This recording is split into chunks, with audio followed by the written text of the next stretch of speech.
Salut! Alors, le mois de février, c'est le mois de l'inflammation. Au mois de décembre, j'ai fait une vidéo sur les herbes et l'inflammation. Si ça te tente de regarder ça, ça va donner d'autres petites idées sur l'inflammation. Je suis en train de boire justement une tisane contre l'inflammation.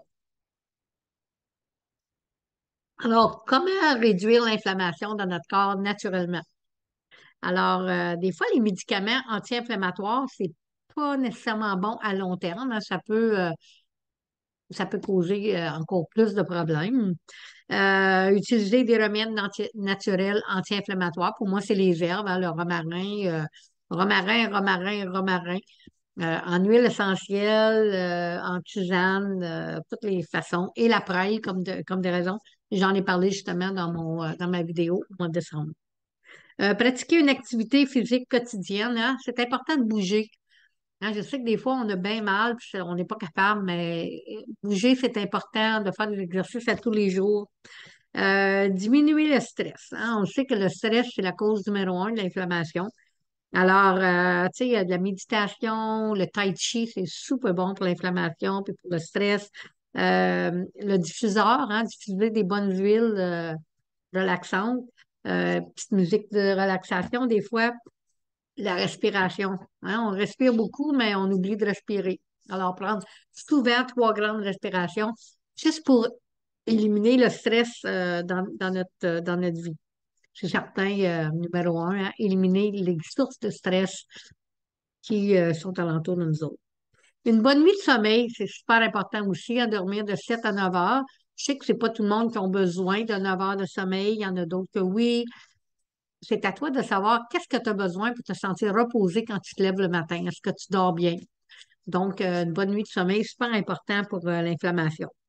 Se reconnecter à la source, hein, faire un retour à la source, se reconnecter avec la nature, s'ancrer, aller chercher vraiment nos racines.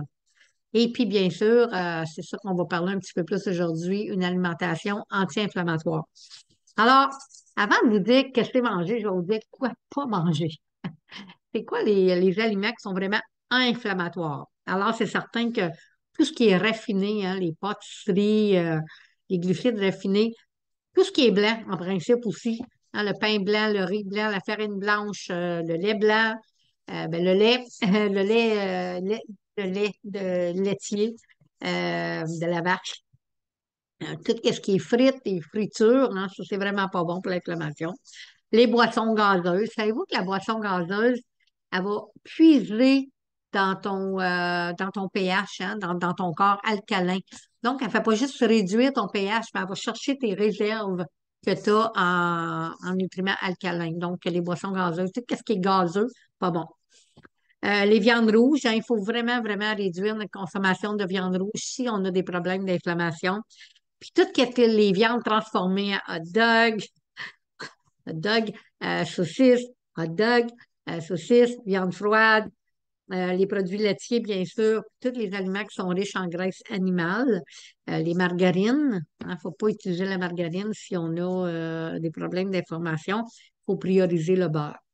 Alors, comme je disais tantôt, tout ce qui est blanc, tout ce qui est transformé, toute la nourriture transformée.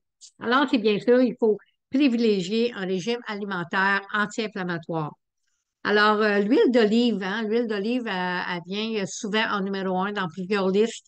C'est certain qu'on l'utilise jamais en cuisson, mais dans les salades, hein, ça prend des bons oméga. Les cœurs de chanvre, comme j'en ai parlé aussi dans ma vidéo sur les smoothies. Les légumes à feuilles vertes, hein, comme les épinards, le chou frisé. Les légumes, ben, ils sont riches en fibres et antioxydants. Il faut favoriser les légumes crucifères, hein, le brocoli, le chou-fleur, le chou-fleur, tu sais, ben, le chou comme c'est là qui est en saison, qui est pas mal bon. Les noix, hein, les noix pour leurs oméga, hein, les bons noix. Les poissons gras, comme le saumon, le maquereau, le thon, les sardines. Alors, on a vraiment besoin de ces oméga-là quand on souffre d'inflammation. Les fruits, les fruits comme les fraises, les bleuets, les cerises, les oranges, les pommes, les fruits en saison. T'as-tu remarqué que j'ai encore mentionné les pommes? Je pense que je parle des pommes quasiment toutes les semaines. Je pense que ce serait peut-être temps que tu commences à manger des pommes, au moins une par jour. Donc, comme je disais tantôt, les poissons gras, les huiles de lin, les huiles de chanvre, les huiles de noix, c'est vraiment bon. Les haricots secs, les lentilles, les pois secs, hein, les légumineuses. Les légumineuses, ils contiennent des flavonoïdes qui ont des propriétés anti-inflammatoires. Et il serait recommandé de manger des légumineuses au moins 2 fois par semaine. Le curcuma. Mais le curcuma, je t'en parlerai pas cette semaine parce que la semaine prochaine, on va faire ensemble quelque chose avec le curcuma. On va travailler dans la cuisine la semaine prochaine, puis on en parle un petit peu plus. Mais je vais terminer avec l'eau. Alors, l'eau, euh, c'est extrêmement important de boire beaucoup d'eau. L'eau, c'est indispensable pour un fonctionnement optimal de toutes les fonctions de l'organisme. Notre corps il a besoin de 2 à 2,5 litres d'eau par jour pour bien fonctionner.